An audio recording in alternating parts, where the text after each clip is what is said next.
I'm here with Karen Howlett, and she is the Globe and Mail reporter who has been covering Queen's Park for 7 years, and she has been following the gas plant scandal story extensively. Now, earlier in the week, the Ryersonian reported that Wendy Wai, a Ryerson employee, was allegedly given unrestricted administrative access to computers in the Premier's office when she was assistant to David Livingston. Now, he's the former chief of staff to former Premier Dalton McGuinty.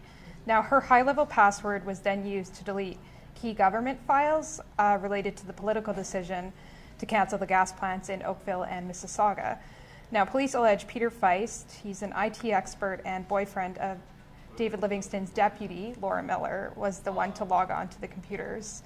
So thank you for coming. You're welcome. Hope I explained that. Okay, there's a lot of names in there. There's a lot of names, but when you boil it right down, there's really only three key names, and that, of course, as you mentioned, is David Livingston, the Premier's former chief of staff, the boyfriend, Peter Feist, and another key name is David Nicol, the senior bureaucrat who got the access for David Livingston.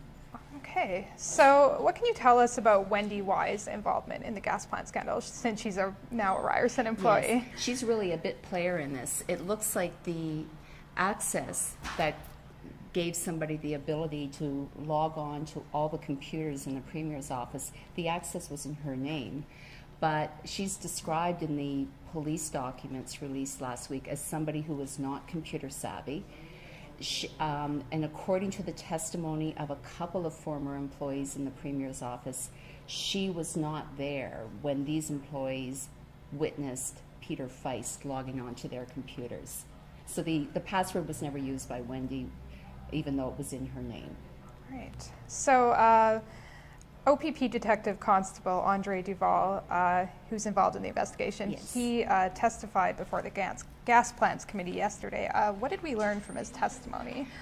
Well, what he did was he reinforced a key point for Premier Kathleen Wynne, because there's nothing in the documents that directly implicates Kathleen Wynne or her government in the alleged deletion of government documents.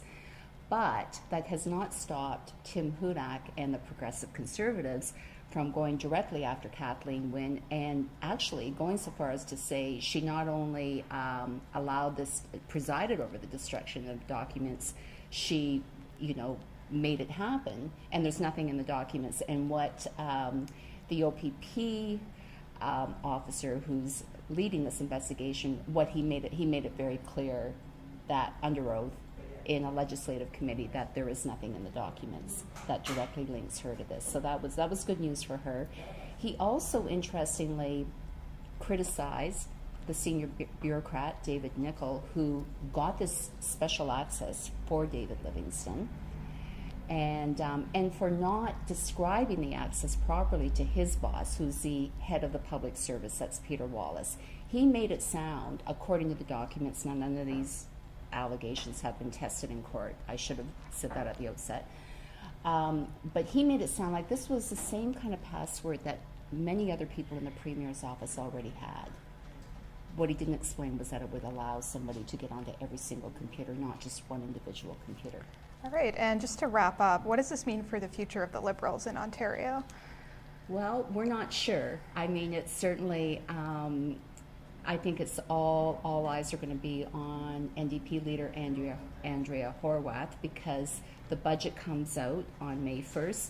Budgets are always confidence. You can make a confidence motion in a government with a budget.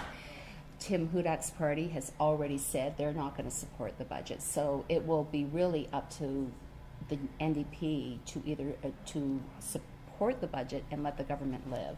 Otherwise, we'll be in an election campaign. All right. Well, this has been Karen Howlett from the Globe and Mail. Thank you so much for joining me.